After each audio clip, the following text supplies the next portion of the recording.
ઓમ એક, ઓમ બે, આવી થઈ ગઈ કસરત. ઊભી આડી આ ત્રાસી બાંગી જે કંઈ કરવી પછી એવી તો ઊભા થઈને શરીરની કરી લેવાની. પણ બધે ઓમકાર. તમારે શિવ એક, શિવ બે, રામ બે, રામ ત્રણ, રામ કરો. ભગવાન સાથે જોડાયેલું રહેવું. જે કરીએ ખાતા હોય, પીતા હોય, સૂતા હોય, જાગતા હોય, બોલતા હોય, હસતા હોય, ઇવન રડતા હોય તો એ રામ મારું શું થશે, બસ રામને જ કહેવું. બાકી કોઈ ભલું કરનાર છે નહીં.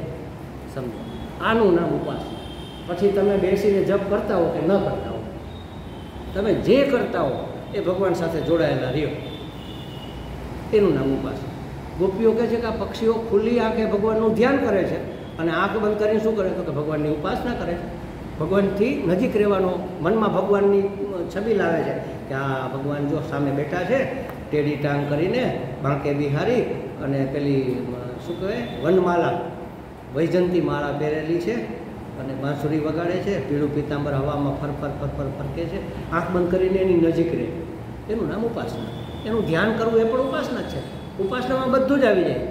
જે કાંઈ મને ભગવાનની નજીક રાખે એનું નામ ઉપાસના. તો ગોપીઓ આવું માને છે કે પક્ષીઓ પણ ધ્યાન કરે છે, પક્ષીઓ પણ ઉપાસના કરે છે. હવે જો એક પક્ષી અને વિપક્ષી આવો શબ્દ આપણે વાપરીએ. પક્ષી એટલે પક્ષપાત કરનાર, વિપક્ષી એટલે સામા પક્ષમાં. તો અહીંયા કહે છે કે જો આ બધા, આ અખંડાજી મહારાજનું અર્થઘટન છે કે આ બધા પક્ષીઓ ખરેખર તો મુનિજન છે.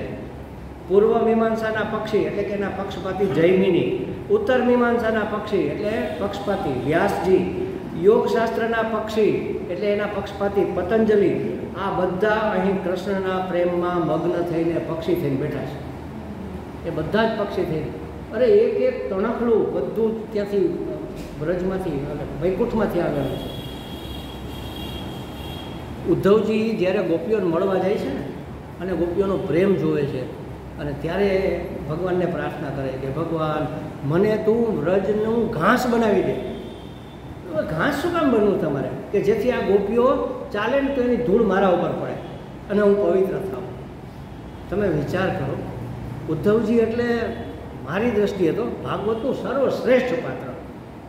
સેમ ભગવાન સમજો, એના જેવા જ દેખાય, એના જેવો જ સ્વભાવ, એના જેવા જ ગુણ, માત્ર ભગવાન નહીં, બસ એટલું.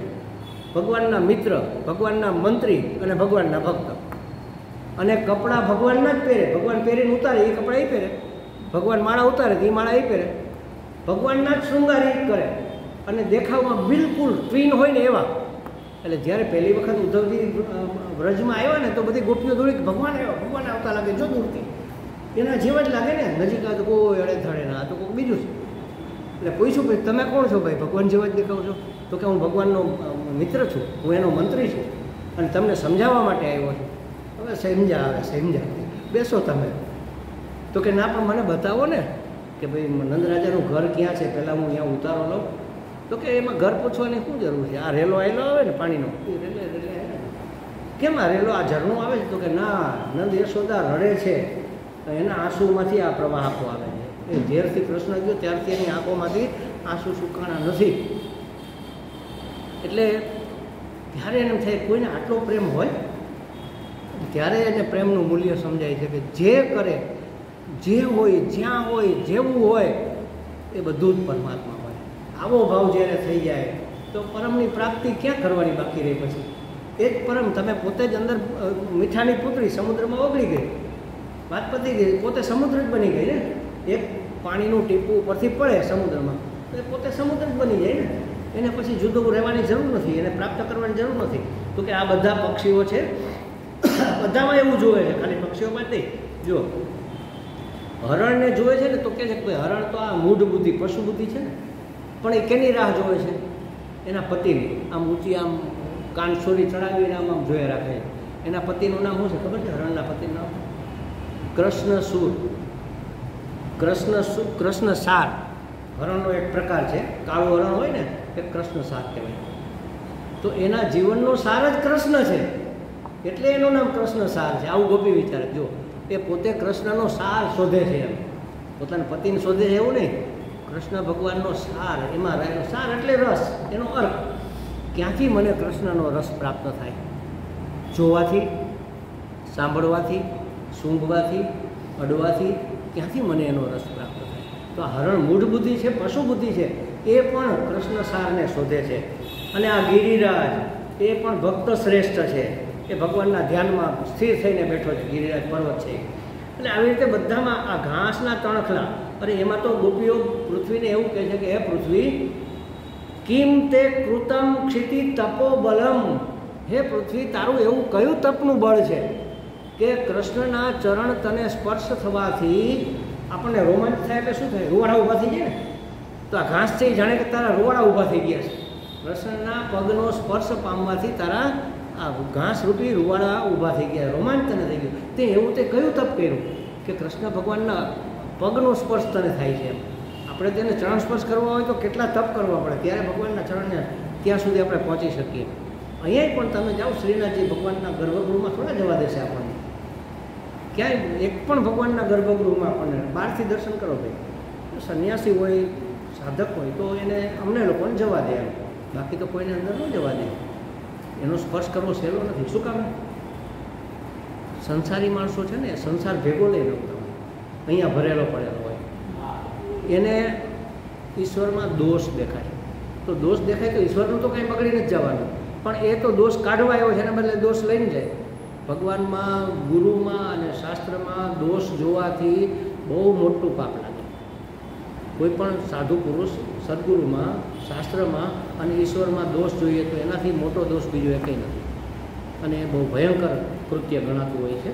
એટલે બહુ નજીક ન જવા દે. દૂરથી તો ડુંગર હળિયામણા જ લાગવાના છે, દૂરથી તો ભગવાન સરસ જ લાગે આપણને, એટલે દૂરથી દેખાડે. નજીક જાય તો એમ લાગે કે આ જો પથ્થર છે, અહીંયા જ્યાં ખાડો પડી ગયો છે, એટલે ગાલમાં માટે આપણને ખાડા દેખાવા, ત્યાં ભગવાનને ખીલ નીકળ્યા હશે કે હું એમ. એટલે હંમેશા એના ચરણનો સ્પર્શ થાય તો ધરતી તો કેવું તપ, હે ધરતી તે કેવું તપ કર્યું હશે કે આ ભગવાનના ચરણનો, હે ભૂદેવી, આપે એવું તે કયું તપ કર્યું કે જેના ફળ સ્વરૂપે આપને શ્યામ સુંદરના ચરણનો સ્પર્શ પ્રાપ્ત થયો, જે ચરણના સ્પર્શથી આપણા શરીરમાં રોમાંચ થઈ ગયો, આપણા રૂવાડા ઊભા થઈ ગયા. ઘાસ છે એના રૂવાડા છે. તો આ પહેલા સૂત્રની આપણે વાત કરી. કયું હતું? તત્પ્રાપ્ય તદેવાવલોકયતી. આ બધું દેખાય છે એને. બીજું સૂત્ર છે તત્પ્રાપ્ય તદેવાવલોકયતી. એ જુએ છે. હા, હવે એ સૂત્ર શરૂ થઈ. બરાબર. જ્યારે પોતાના પગમાં પગરખા હોય તો સમજી લેવું કે આખી ધરતી ચામડાથી ઢકાઈ ગઈ. એક રાજા હતો, આ તમે વાર્તા આપણે નાનપણમાં બધા ભણ્યા છીએ, વાંચીએ છીએ. એને એમ થયું કે આ પગમાં કાંકરા અને કાંટા વાગે છે, આ ધરતીને ઢાંકી દેવી જોઈએ એમ. એટલે એને બધા મોચીઓને બોલાવ્યા કે આ ધરતીને ચામડાથી મઢી દો, ચાલો. અને કેટલા દિવસ? 3 દિવસમાં મઢી દો, નહીં બધાને ફાંસીએ ચડાવી દો. હવે રાજા વાજા ને વાંદરા, એનું કાંઈ નક્કી ન હોય કઈ બાજુ ગુલાટી મારી. ઓલા બધા તો મૂંઝાણા કે હવે શું કરવું, આખી ધરતીને કેમ આ કાંટા વગરની કરવી. તો હાવણો લઈને વાળવા બેઠા તો ધૂળની ડમરી ચડી. તો જેમ વાળે એમ કાંકરા તો ઉખડતા જ જવાના ને, ધરતીમાં તો કાંકરા હોવાના જ છે. કાંટા નીકળી જાય પણ કાંકરા તો રે. મને કંઈ વાગવું ના જોઈએ. હવે રાજા છે, હવે શું કરું? બધા મૂંઝાણા કે હવે કાલ છેલ્લો દિવસ, હવે જો કાંઈ નહીં થાય તો રાજા તો આપણને બધાને એક હારે ફાંસીએ ચડાવી દે. મરી ગયા. તો એક વૃદ્ધ મોચી હતો. એ કે કેમ મૂંઝાણા છો છોકરાઓ બધા? તો કે દાદા આવું થયું છે. તો કે કાંઈ વાંધો નહીં, હું મઢી દઈશ. અરે પણ અમારા બધાથી આ થઈ શકે એમ નથી, એટલું ચામડું ક્યાંથી કાઢશું? એ બધું થઈ જશે, તમે ચિંતા ના કરો, તમે બધા કાલ ઘેરે રહેજો, દરબારમાં કોઈ આવતા નહીં, હું એકલો જઈશ. તો ગયા પોતે. પેલી રાપી એની હોય ને, એ ખુરપો જે કાંઈ એના સાધનો હતા સીવવાના બધું લઈને. રાજા કે શું થઈ ગયું? બસ એ કે હવે થોડીક વારમાં થવાનું છે. એ કે આ પૃથ્વી આખી તમને કાંકરા નહીં લાગે, તમને કાંટા નહીં વાગે. તો કે આ સારું, લાવો તમારો પગ આગળ કરો. પણ કે પગને શું કરવું? એ કે તમે આગળ તો કરો. પગનું માપ લઈને બૂટ બનાવીને પહેરાવી દીધા કે હવે જાઓ, ગમે ત્યાં જાશો તમને કાંટા. ધરતીને ઢાંકવાની જરૂર નથી, જગતને સુધારવાની જરૂર નથી, અહીંયા સુધારવાની જરૂર છે. આપણે જો બૂટ પહેરી લઈએ સત્સંગના, તો પછી સંસારના કાંટા કાંકરા આપણને નહીં વાગે. તો કહે છે કે તદેવાવલોકયતી, એને બધે એ જ દેખાય છે. પૂર્ણ સાથેનો પ્રેમ મનુષ્યને પૂર્ણ બનાવી દે, પછી એને કોઈ અધૂરપ અનુભવાતી નથી. બાહ્ય વિશ્વનું હવે એને ભાન પણ નથી રહેતું. એને મન તો આખું વિશ્વ ઈશ્વરમય બની જતું હોય છે. જો સાધના છે ને, આપણે હમણાં વાત કરીએ, સાધના તો આપણા હૃદયને શુદ્ધ કરવા માટે હોય છે. પરમાત્મા પ્રાપ્તિ માટે નથી હોતી. જેનાથી હૃદય શુદ્ધ ન થાય એ ભક્તિ નથી. સમજો, આપણે સાધના કરીએ છીએ, ભલે વ્રત કરતા હોય, આપણી અંદર કંઈ એક ટીપું ફેરફાર ન થાય તો એ સાધના નથી. હું તો ઘણી વખત કહું, અમારે એક બે મિત્રો માનસરોવરની યાત્રાએ ગયા હતા. હવે સારામાં સારી ઊંચામાં ઊંચું તીર્થસ્થાન એટલે શ્રેષ્ઠમાં શ્રેષ્ઠ માનસરોવર, કૈલાસ માનસરોવર. કૈલાસની પરિક્રમા કરે, માનસરોવરમાં સ્નાન કરે. ત્યાં જઈને આપણામાં એક ટીપું ફેર ન પડતો હોય તો એ યાત્રા થઈ કે પ્રવાસ થયો? પ્રવાસ તો આપણે કરીએ જ છીએ ને, બધે જાત જાતની જગ્યાએ પ્રવાસ કરવા જાય છે. ગંગાજીમાં સ્નાન કરવા ન જવું એવું નથી કહેતો, અંદર બહુ સૂક્ષ્મ ફેર પડતો હોય, પણ કંઈક તો ફેર પડવો જોઈએ. સારામાં સારા તીર્થમાં જઈ અને એવા ને એવા કોરા આવીએ તો એ તીર્થ ક્યાં થયું? તો એ પ્રવાસ થયો, પિકનિક થઈ ગઈ, મનોરંજન થયું, મનને મજા આવી. શું સોમનાથ, વેરાવળ સોમનાથ જે એવા આજે બહુ મજા આવી, બહુ મજા આવી. આહા, શું વાતાવરણ હતું, દરિયો શું ફર્સ્ટ ક્લાસ હતો. આજે આમ દરિયા કિનારે બેઠા, ભગવાનના દર્શન આ કર્યા ને, સવાર સાંજ 2 ટાઈમ કર્યા ભગવાન, સરસ દર્શન થઈ ગયા. ગીર્દી હતી પણ અમારે તો દર્શન સરસ થઈ ગયા. ફટ દઈને અમારો વારો આવી ગયો. તો વારો લેવા ગયા હતા કે ભગવાનની અંદર ભરવા ગયા હતા? જો, અને જઈને આવ્યા પછી કાંઈ ફેરફાર થયો ખરો? મૂળ વસ્તુ એ છે, યાત્રા એના માટે છે કે કંઈક ફેરફાર થાય આપણી અંદર, કંઈક ફેરફાર. આપણે દરરોજ મંદિરે જાય છે ને, તો મંદિરે ગયા પછી એક આંટો ખુલવો જોઈએ. ધીમે ધીમે ધીમે બધા આંટા ખુલી જશે. એક આંટો તો ઊભો રહે કે નહીં? જરાક એક ટીપું તો અંદર પડે કે નહીં? કંઈક નક્કી કરીને આવું કે ભગવાન આજે જરા.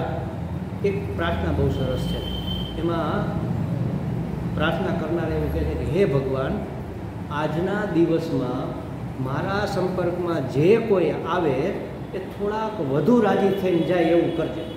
જો કેવી સરસ પ્રાર્થના છે. અને કોણ રાજી કરી શકે? રાજી હોય એ રાજી કરી શકે કે નારાજ હોય એ રાજી કરી શકે?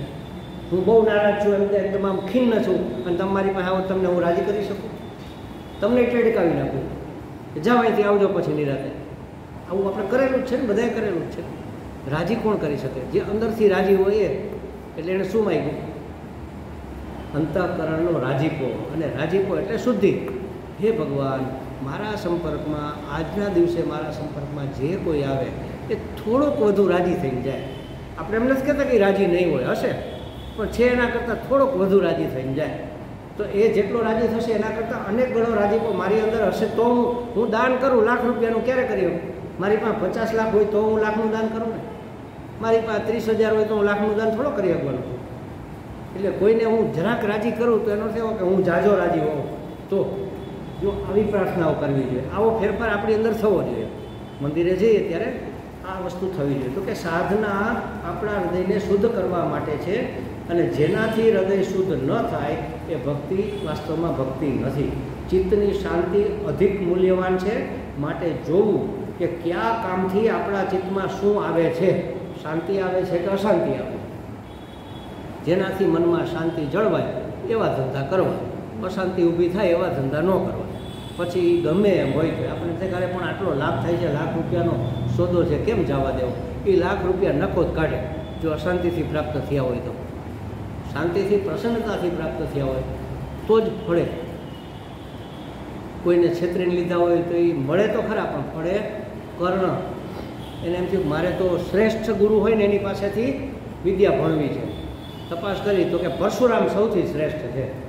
પણ પરશુરામ તો બ્રાહ્મણ સિવાય કોઈને ભણાવતા નથી. હું તો એ કે દાસી પુત્ર છું, ક્ષત્રિય નથી. પોતાને દાસી પુત્ર માનતો હતો ને, રાધે માનતો હતો, તો મને તો ક્યાંથી હા પાડે? તો એ જમાનામાં એવું હતું કે બધા જનોય ધારણ કરી શકતા, યજ્ઞોપવિત ધારણ કરી શકતા, વૈશ્ય સુધી કરી શકતા, શૂદ્ર ન કરી શકતા. તો દાસી પુત્ર એટલે વૈશ્યમાં આપણે જેમ કહે ને લોઅર મિડલ ક્લાસ એવું હતું. અને જાય છે પરશુરામજી પાસે અને ખોટું બોલીને એડમિશન લઈ લે છે કે હું બ્રાહ્મણ છું એમ.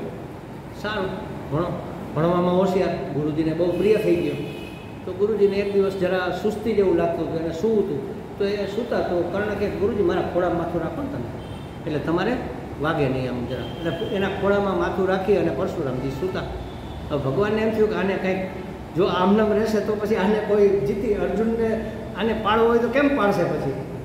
કારણ કે આ તો અધર્મના પક્ષે છે ને. ભલે ગમે એટલો સારો માણસ છે, ગમે એટલો હોશિયાર છે, ગમે એટલો શુદ્ર દેનો છે, પણ છે તો અધર્મના પક્ષે. અત્યારના સેક્યુલર જે લોકો છે એવું. તો હવે એને કંઈક છતો કરવો પડે એમ. એટલે ભમરો થઈને ભગવાન તો તરકટી છે, ભમરો થઈને આવ્યા અને એના સાથળમાં હોલ કરવાનું ચાલુ કર્યું. તો અંદરથી લોહી તો નીકળે, પણ હવે જો હલે તો ગુરુજીની ઊંઘ બગડે. એટલે આમ કઠણ થઈને બેસી રહ્યો, હલે નહીં, ચલે નહીં. દૂધનો લોહીનો રેલો નીકળી અને પરશુરામની નીચે ગયો અને એને આમ ઊનું ગરમ ગરમ લાગ્યું તો જાગી ગયો. આ શું છે? અને આ લોહી ક્યાંથી? તો ગુરુજી આ ભમરો એક કરડી ગયો છે.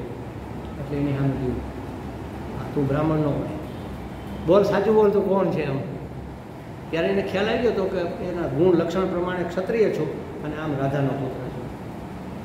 પરશુરામે કીધું, જા, હવે તને વિદ્યા ફળશે નહીં. વિદ્યા મળે ખરી પણ ફળે અંત સમયે. જ્યારે એનું પૈડું, રથનું પૈડું પેલા ખાડામાં પડી ગયું, ખૂંચી ગયું, ત્યારે કાઢવા માટે નીકળો. હવે એની પાસે વિદ્યા નહોતી. એણે ધાર્યું હતું તીરની એક ઢાલ આખી બનાવી, ડોમ બનાવી લીધો હોત કે નહીં રક્ષણ માટે, પણ એવું યાદ જ ન આવે. ખરે ટાણે વિદ્યા ભૂલાઈ જાય. અર્જુન શું ગમે એ હોત તો એને કાંઈ ન કરી શકત. ઇવન બ્રહ્માસ્ત્ર છોડે તો કાંઈ ન થાય એવી એની પાસે વિદ્યા શીખેલી હતી. એણે તીરનું એક આખો ડોમ બનાવી દીધો હતો. માણસ આપણે ટીવીમાં જોઈ છે ને, આખો ડોમ બનાવી દે, પછી એને કાંઈ ન થાય. હમણાં વીર હનુમાન આવતું ને, નાના બાળ હનુમાન, એમાં એવું થતું, આમ ડોમ બનાવી લેતા. એવી વિદ્યાઓ હતી એ જમાનામાં. પણ વિદ્યા છેતરીને, ઢોંગ કરીને કે બનાવટથી મળે તો ખરી, પણ એ વિદ્યા ફળે. એવી જ રીતે આ પરમ પ્રેમ છે, એ સાધુતા છે, એ સાધન છે, એમાં છેતરપિંડી ન થાય.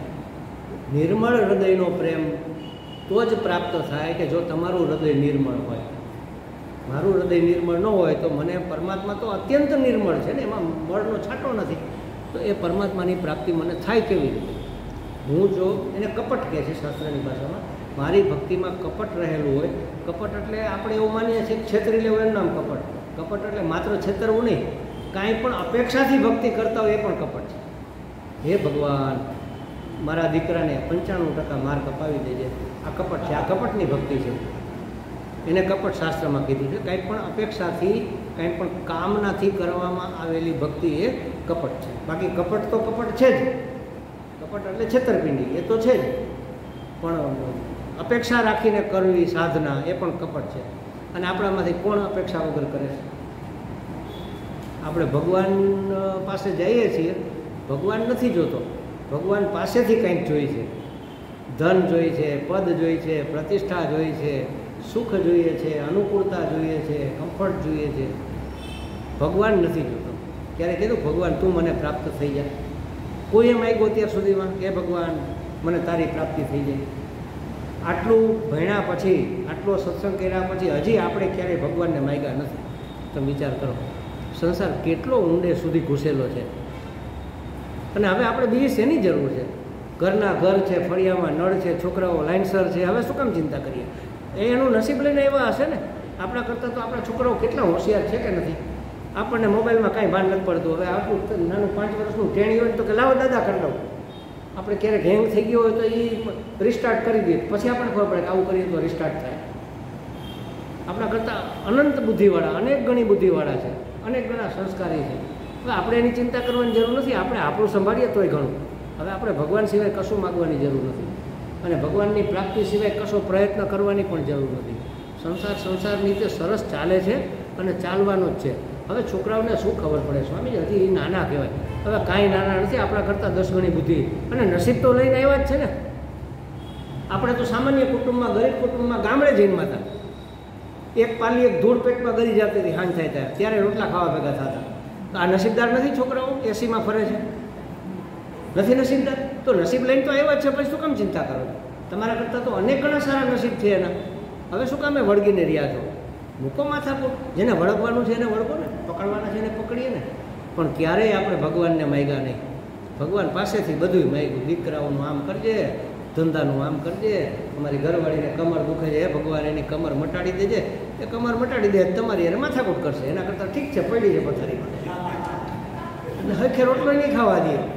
એટલા માટે તો આ ચાલુ કર્યું છે ભગવાને, ભાઈ તને ભક્તિ કરવા દઈએ, એને જરા ખાચવી દે. તો પણ આપણે તો બસ હું અને મારું, એ અહમતા અને મમતા કામના છૂટવા દેતી નથી, અને કામના છૂટ્યા વગર કોઈ દિવસ પાર પડાશે નહીં.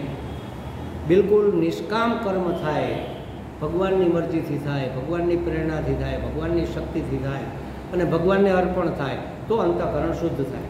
અને અત્યંત શુદ્ધ થયેલા અંતઃકરણમાં આત્મતત્વ એની મેળાએ, કારણ કે એ તો સ્વયં પ્રકાશ છે ને, એને લાવવાનું નથી, અંદર છે જ એની મેળાએ પ્રકાશિત, એને જ સાક્ષાત્કાર કહેવાય, એ જ ઈશ્વરનો સાક્ષાત. હવે મને ક્યાંય કશું જ દેખાતું નથી, બધે જ મને ભગવાનની લીલા દેખાય. લીલા એટલે ખેલ, જેમ સિનેમાની અંદર બધા ખેલ ચાલતા હોય એમાં ખેલ ચાલે છે. બસ પુરુષ રૂપે, સ્ત્રી રૂપે, આવવા રૂપે, જાવા રૂપે, વરસવા રૂપે, તડકા રૂપે, ટાઢ રૂપે ભગવાન જ અભિવ્યક્ત થઈ રહ્યો છે.